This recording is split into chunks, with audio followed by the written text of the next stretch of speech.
esta sesión va a iniciarla Pablo Domínguez Galvez y le damos la palabra. Agradezco muchísimo la invitación a los organizadores de este encuentro. Para mí es muy emocionante estar de nuevo en la Universidad Complutense.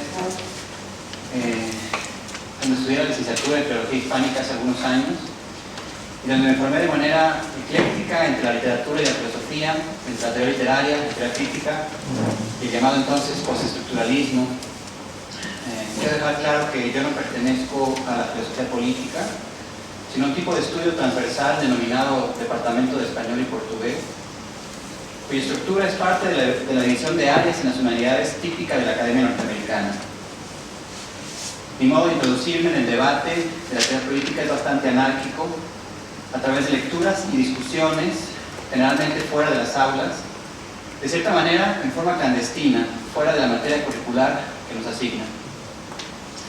Es a través de grupos constituidos en redes sociales, virtuales y reales, y en su confusión y confluencia, que de unos pocos años para acá me he dedicado a esta reflexión, en gran medida por los amigos, compañeros, maestros y colegas que están en esta sala, a los cuales agradezco mucho su presencia.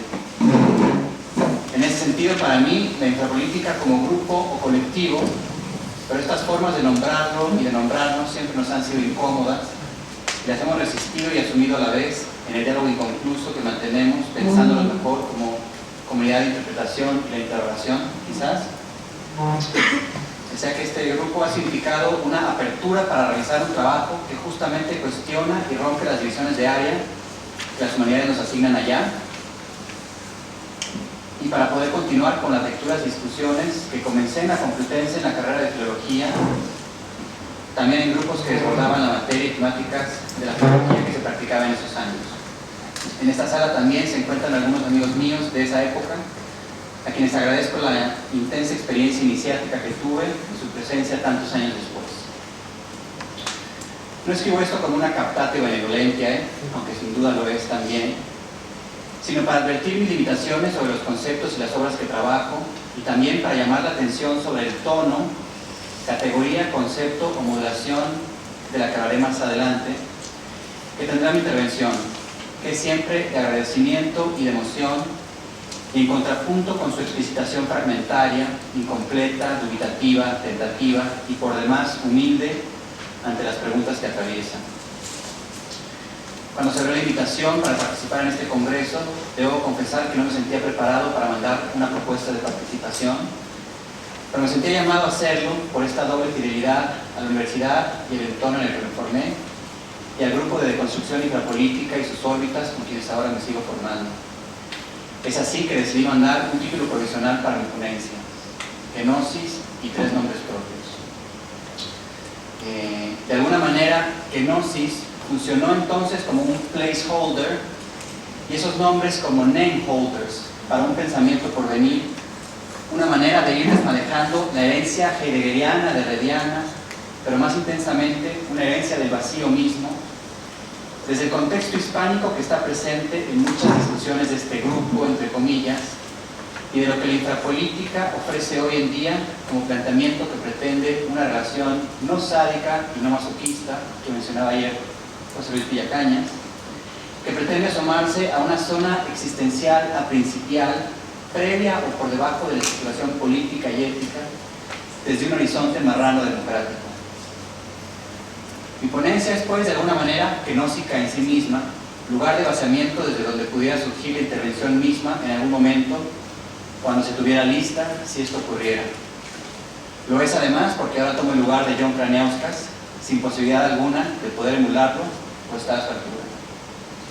Esa intervención es también una invitación hospitalaria a ser comprendida o incomprendida con su escucha, cualquiera que sea el caso más productivo, para llenar ese vacío que ella misma instalará en su imposibilidad de responder cualquiera de las urgencias, de las pasiones, de las misiones, compromisos y de cualquier cosa que solicite una respuesta apenas provisional.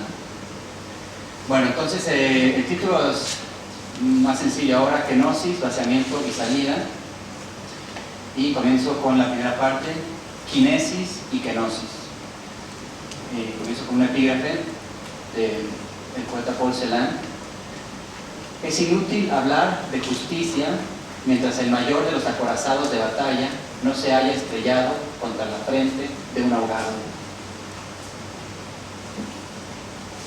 El término kenosis en griego alude a un vaciamiento, al ocultamiento y en su extremo a una renuncia y contracción de poder, en su forma teológica del poder divino, para poner en su lugar a una forma servil al servicio de quien se humilla. El término griego aparece en un pasaje de la epístola del apóstol San Pablo a los filipenses, que les leo. Por tanto, si hay alguna consolación en Cristo, si algún consuelo de amor, si alguna comunión del Espíritu, si algún afecto entrañable, si alguna misericordia, completad mi gozo, sintiendo lo mismo, teniendo el mismo amor, unánimes, sintiendo una misma cosa.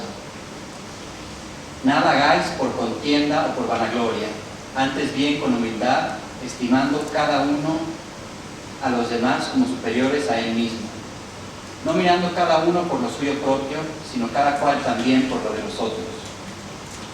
Haya pues en vosotros este sentir que hubo también en Cristo Jesús, el cual, siendo en forma de Dios, no estimó el ser igual a Dios como cosa a que aferrarse, sino que se despojó a sí mismo, tomando forma de siervo, hecho semejante a los hombres, y estando en condición de hombre, se humilló a sí mismo, haciéndose obediente hasta la muerte, y muerte de cruz. Por lo cual Dios también lo exaltó hasta lo sumo, y le dio un nombre que es sobre todo nombre, para que el nombre de Jesús se doble toda rodilla de los que están en los cielos y en la tierra, y debajo de la tierra, y toda lengua confiese que Jesucristo es el Señor, para gloria de Dios Padre. Bueno, no es misa ni mucho menos, pero que Él es capítulo entero. Fue el teólogo luterano Gottfried Thomasius, a comienzos del siglo XVIII, quien llenó de contenido teológico la categoría para la edad moderna, queriendo entender la confluencia de la persona divina omnisciente y la persona humana limitada en la figura de Cristo, dentro del complejo teándrico, Dios y hombre, que es fundamental para entender el cristianismo, como nos lo hace saber Jean-Luc Nancy en su libro Corpus, al insistir en la oración Hoc est enim in corpus meum, he aquí mi cuerpo, como lo más íntimo al cristianismo, su singularidad última, esta presencia trascendental de su ausencia inmanente. Fue después el teólogo ortodoxo ruso Sergius Bulgakov en el siglo XX quien extendió la kenosis tanto para el momento de la creación, como aparece en la tradición mística judía de Isaac Luria en el siglo XVI bajo el concepto de Tzimtzum, es decir, la contracción y retirada de Dios una vez creado el mundo, como también para la división trinitaria del cristianismo y sobre todo para el momento de la encarnación. Justamente ayer Jorge Yagües aludía en su mención a Simone Weil a su neutralización pasiva, a su infraacción y a su decreación poética, por medio de una acción que se concebía como asubjetiva y no volitiva. El dejarse penetrar por lo pensado y dejarse arrastrar son fundamentales en ella y parten sin duda de la centralidad que tiene el pasaje de la epístola, en especial el versículo 2:7, sino que se despojó a sí mismo tomando forma de siervo, hecho semejante a los hombres. En Weil hay también una insistencia no solo en la retirada y el vaciamiento, sino también en la debilidad. Si la kenosis hace alusión a esta constelación del debilitamiento, el silencio, lo incognoscible, la gracia, el vaciamiento, el aferrarse a una salida como error, aludiendo aquí a la provincia de Benny García que escuchamos recientemente, entonces es ella una interrupción de la filosofía de la historia del capital y por tanto de la razón instrumental que traíamos ayer a colación. Para Weil, cito, no ejercer todo el poder del que se dispone es soportar el vacío. Se debe aceptar el vacío constitutivo de la existencia y la contradicción absoluta que encarna la decreación como liberación, por donde la gracia puede aparecer para formar. Especulativamente, podemos llevar a la coyuntura actual de Europa y al régimen del estalinismo neoliberal, según la fórmula de Alberto Moreira, una especie de apuesta kenósica frente a la kinesis financiera especulativa. Así, se trataría no de un Grexit, sino de una Graxit, una salida por la gracia del empobrecimiento de la plenitud de la eurozona, de la deuda infinita transmutada en culpa por el capitalismo como religión y el neoliberalismo como estalinismo. Simone Weil nos dice en otro pasaje suyo, cito, condonar las deudas, aceptar el pasado sin pedirle compensación al futuro, detener inmediatamente el tiempo. La aceptación de la muerte es también eso. En algún sentido, condonar una deuda es detener el tiempo y aceptar el pasado. Y lo que está en juego en una condonación o una reestructuración a fondo de esta misma deuda es la interrupción del tiempo capitalista como quinesis desquiciada. Y a su vez, calcular en todo momento de modo paranoico, como nos decía Antonio Rivera, o como puede aparecer también en el libro 24/7 de Jonathan Carver. Quizás la encrucijada griega puede entenderse como un momento kenósico del presente, donde lo que se juega es la detención de un tipo de aceleración del tiempo. En el contraste entre los términos kinesis y kenosis, podría hallarse un vislumbre de la encrucijada del presente. La kinesis, entendida como los movimientos incesantes y vacíos del capitalismo avanzado, opuestos a la kenosis como una acción extrema a favor del bien de la humanidad. Podríamos aludir a una oposición bersoniana entre lo mecánico y lo orgánico y a una idea de velocidad que se vuelve una forma del desarraigo, a la que alude Simone Weil en otro pasaje, cito, incluso sin conquistas militares, el poder del dinero y la dominación económica pueden imponer una influencia foránea hasta el punto de provocar enfermedad y desarraigo. El régimen de crisis financiera y guerra global nos convoca a pensar en toda su intensidad ambas formas de dominación y violencia, cada cual en su singularidad cruel y despiadada. Esta oposición entre kinesis y kenosis conecta con la discusión sobre aceleracionismo que traía ayer Alfonso Galindo, aunque con signo contrario. La solución kenótica no intentaría provocar la crisis del capitalismo acelerándolo todavía más, sino todo lo contrario, deteniendo inmediatamente el tiempo devastador que quiere imponer. La lección griega bien puede tener que ver con este no ejercer todo el poder que se tiene, y también con una despersonalización de la política en aras de una colectividad cuya estrategia es la gracia inesperada del no contundente, la renuncia de Varoufakis, que vacía de importancia el puesto y el oficio, el cargo como tal, importando ya no solo un modo incondicional de no ceder cediendo. El debate histórico y político sobre la crisis de la Unión Europea, la dictadura financiera y la guerra global nos invitan a reflexionar sobre los posibles cambios del paradigma geopolítico vigente que los movimientos sociales y las tendencias democráticas de hoy en varias partes del mundo parecen empujar. Esta reflexión nos lleva necesariamente a revisar categorías tales como apocalipsis y negatividad, desastre y cenizas, que vendrán en lo que sigue de esta exposición. El segundo apartado es kenosis y apocalipsis. Para hallar realidad en El gusto del secreto, uno de sus textos donde alude más directamente al término kenosis, existe una paradoja en todo pensamiento mesiánico y escatológico, a saber, que si bien tanto lo mesiánico como lo escatológico tienen la forma de una expectativa, una esperanza y una promesa, son a su vez una experiencia de la muerte, por finalizar y limitar lo incalculable de todo futuro. Si somos capaces de imaginar un futuro y un final, un futuro y su horizonte, hemos limitado y predeterminado ese futuro, y así anulado por completo su porvenir. Para Derrida, insistiendo paradójicamente, cito, la teleología es, en el fondo, la negación del futuro. Así pues, todo anuncio del futuro se presenta en su forma escatológica y mesiánica, pero solo a condición de que éste quede atravesado por el vaciamiento de la kenosis, que quiebra internamente el límite de su cálculo. Cito, en un mesianismo y una escatología que sería la kenosis de lo escatológico y lo mesiánico. Si hay un despojamiento del futuro en la estructura del futuro mismo, por vía del porvenir, Lo hay también en la relación que establece todo mesianismo y escatología con la justicia. Lo que tiene que ser salvado por esta kenosis del futuro es aquello que desafía toda anticipación, toda retrotración y todo cálculo.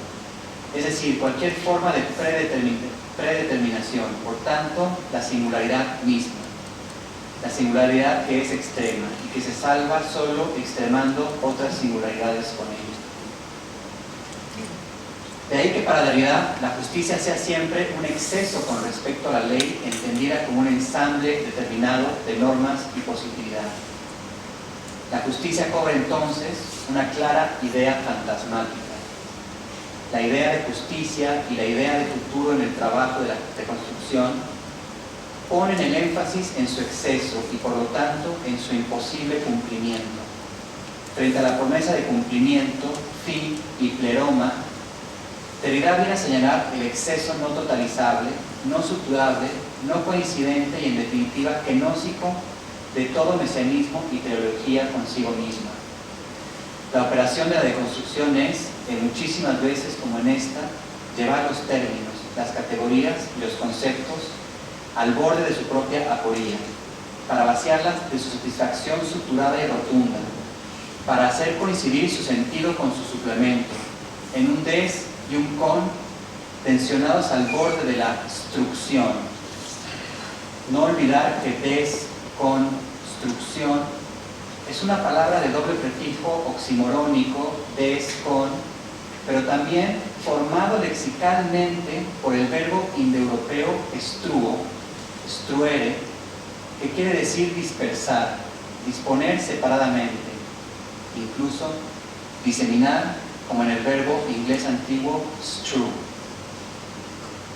Es así que me parece que toda deconstrucción es siempre una kenosis, retirada de toda conceptualización de su fundamento y principio conceptual mismo, que deja el rastro de su vaciamiento e instala dispersándolo el suplemento que escondía. En este caso, la teología y el mesianismo se vacían de su forma pleromática, cumplimiento, fin, haciendo coincidir con ella su suplemento gnóstico, su porvenir incalculable. Cito. Todo es de Derrida, el mismo texto, el gusto del secreto. La kenosis no debe necesariamente ser objeto de ejercicio místico, de una privación ascética, porque colma de mesianidad y de escatología nuestro ahora, nuestra cotidianidad. Y este ahora no es un presente. Fin de cita. Es aquí, en esta cita, en la que encontramos la no coincidencia de la hora como presente, aperturándolo al exceso mismo necesario. En otro de sus famosos textos, sobre un tono apocalíptico adoptado en filosofía, hará también una operación parecida a la que hemos nombrado, pero en esta ocasión no se trata de hacer coincidir los contrarios de modo aporético, como en el caso de pleroma y kenosis que acabamos de examinar, sino de redoblar el concepto, apocalipsis, sobre sí mismo para volverlo contradictorio y enrarecerlo de sí mismo, algo así como una ecuación matemática que pudiera, sumando positivo a positivo, dar un resultado negativo, o una operación lingüística que, redoblando la afirmación, consiguiera la negación, al contrario de la doble negación que necesariamente el español tiene que dar su afirmación. El tono apocalíptico presente a lo largo de la historia de la filosofía llega hasta nuestros días y, en definitiva, estructura la historia de la filosofía como una filosofía de la historia, de la epocalidad y su fin. En su paso por Kant, uno puede ver perfectamente el funcionamiento redoblado que lo arruina.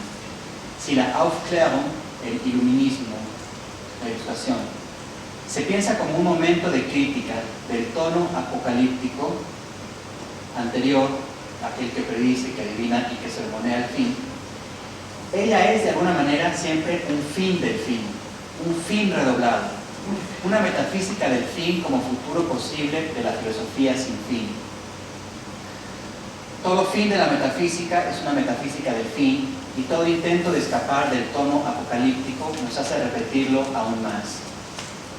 El fin de la historia que tantas veces se ha invocado, y recientemente a finales del siglo XX, Sigue también este mismo tono apocalíptico que pone fin al apocalipsis.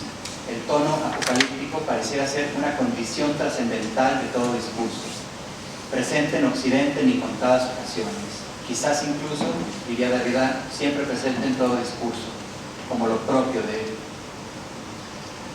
Lo que es interesante es que lo que permanece apocalíptico siempre es un tono, es decir, una diferencia que no es ni gramatical, ni lingüística, ni semántica, ni pragmática, sino tonal. En ese sentido quizás haya una proximidad entre tono y estilo, que mencionaba también ayer José Luis Villacana. El único modo de producir un fin del apocalipsis es invocar un apocalipsis sin apocalipsis. A esto se refiere Derrida al final del ensayo, cuando, acompañándose de Maurice Blanchot, llega a la solución, sin solución, de utilizar el tono apocalíptico para decir, cito, he venido a decirte que no hay apocalipsis, que el apocalipsis es decepcionante. En este caso, es la palabra sin la que interrumpe el redoblamiento sobre sí mismo de todo apocalipsis y todo tono. Sin ese sin, no habría posibilidad de vaciar el fin del sinfín y de escapar a la época del apocalipsis. La salida a esta contradicción es, de nuevo, gnóstica, por cuanto el vaciamiento del tono apocalíptico del fin se logra redoblando y destituyendo al mismo tiempo un concepto consigo mismo, colapsando efectivamente su circularidad infinita e interrumpiendo su proyección ilimitada. La escatología, el mesianismo y el tono apocalíptico son rescatadas de su propia aporía por una operación gnóstica presente en la deconstrucción como modo de habitar toda proyección del lenguaje. La deconstrucción extrema toda contradicción y hasta donde le es posible consigue el basamiento necesario que interrumpe el redoblamiento como poder, dando lugar a la alteridad con respecto a sí misma y al trabajo deconstructivo que alerta sobre ese tono apocalíptico y ese horizonte del futuro, sin aprestarse a superarlos de tal modo que se añadan al vértigo de la focalidad o a la escatología. Es en este punto donde una política no calculativa ni programática puede establecerse, para comenzar a pensar una verdadera salida a la maquinaria calculativa de las finanzas, a toda programación inclemente y a la precarización de las condiciones de vida y el estado de inseguridad administrado que el horizonte de crisis económica y guerra global llevan hasta sus últimas consecuencias, anunciando cada vez única el apocalipsis que administra como estado de inseguridad y que resguarda de sí mismo como catejón, puerta, excepción y regla. Paso a la tercera parte, negatividad y cenizas. La negatividad en el lenguaje es una fuerza, una impronta, una marca, una forma que persigue Giorgio Agamben en su libro El lenguaje y la muerte de 1982. El libro es una meditación sobre el lenguaje abierta por un pasaje de Heidegger que dice, cito, la relación esencial entre muerte y lenguaje aparece como en un relámpago, pero es todavía impensada. Lo que para Agamben late en el fondo es la pregunta: ¿cómo pensar la relación entre la facultad de muerte y la facultad del lenguaje que le ha sido otorgada a la humanidad? Haré un breve resumen del libro para llegar a la parte que me interesa. En este libro de Agamben se discute el estatuto del pronombre, en específico el pronombre demostrativo, con las siguientes hipótesis. 1. Se afirma que la esencia de la fractura del lenguaje tiene que ver con la escisión entre indicación y demostración, que son primera y segunda esencias aristotélicas. Es decir, con un salto, un gap, en la temporalidad y presencialidad de los actos de habla, que es en realidad una fractura ontológica. 2. Agamben menciona que para Heidegger se trataba de elaborar un programa de liberación de la gramática de la lógica. Agamben desplaza este programa heideggeriano por uno que considera más apropiado, incluso más urgente. Ya no el de liberar a la gramática de la lógica, sino el de liberar al lenguaje de la gramática misma. 3. El pronombre ha tenido un estatuto privilegiado como categoría gramatical en Occidente, hasta el punto de ser llamado en ciertos lingüistas medievales una categoría trascendental, porque no hay una categoría superior que la defina o contenga, formando parte de la esfera del puro ser. Así, dice Agamben que, cito, si el nombre era parte del discurso que correspondía a las categorías aristotélicas de la sustancia segunda y de la cualidad, el pronombre se sitúa respecto de este más allá aún, en cierto sentido en el límite de la posibilidad del lenguaje. Significa, de hecho, substancia sine qualitate, la pura esencia en sí, primera y más allá de cualquier determinación cualitativa. Al originarse el concepto de demostrativo en las gramáticas antiguas, los pronombres adquirieron una esencia indeterminada, más allá de su universalidad anterior. Esta esencia se determina en cada acto particular demostrativo. De ahí se partió a una crítica del llamado modo significante y de la indicación que, después de pasar por Descartes y Kant en la crítica del yo, aquí estoy dando saltos de gigante, llega a Benveniste y Jacobson, teorizada como indicator of utterance y shifter, donde se demuestra que la indicación es un modo existencial lingüístico y refiere solo al lenguaje como teniendo lugar. 5. La metafísica es la experiencia del lenguaje que despliega, desoculta y arroja el ser del lenguaje, que tiene lugar como demostración y que se abre al mundo en esa indeterminación actualizada.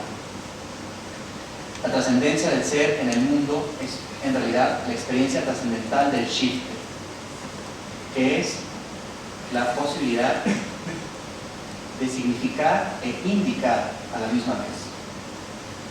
La diferencia ontológica que parte de Heidegger tiene entonces una dimensión ontológica como significación y una dimensión óntica como demostración. Los shifters son aquello que indica la diferencia ontológica sin ser una dimensión por sí misma. Aquí surge la hipótesis y el por qué traigo a colación el libro de Agamben. O sea, entender si el shifter como operación de vaciamiento en el plano lingüístico es análogo a la operación de vaciamiento en la kenosis de la encarnación. Para Agamben, el shifter como indicador no indica o señala un objeto extralingüístico, una instancia contextual en lo real, la articulación. No va de no lingüístico, indicación tangible, a lo lingüístico, sino que va de la LAM, código, a la paolo, mensaje. Es decir, que la deixis o indicación lo que indica más allá de la demostración de un objeto es que la misma instancia del discurso está teniendo lugar.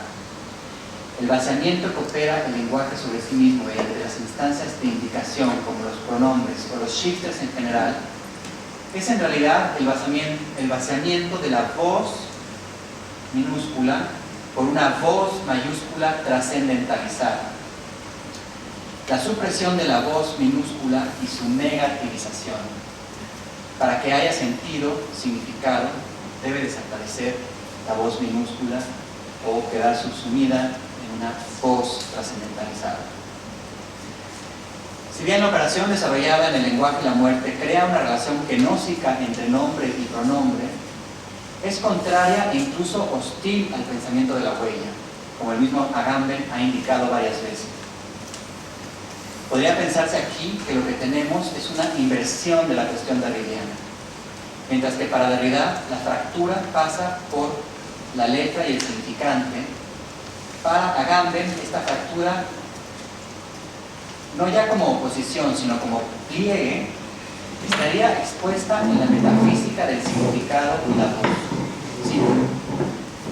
En los términos de nuestro seminario, esto significa que en la metafísica el tener lugar del lenguaje, o sea, que el lenguaje sea, es obliterado a favor de lo que es dicho en la instancia del discurso. Es decir, que ese tener lugar, la voz mayúscula, es pensado solo como fundamento. Nos remite a un poco a pensar toda la discusión de los shifters con Derrida, pero me parece que aún más identificado y todavía más disuelta toda posibilidad de identificación o de restitución de una presencia en el caso de las cenizas. Bueno, entonces,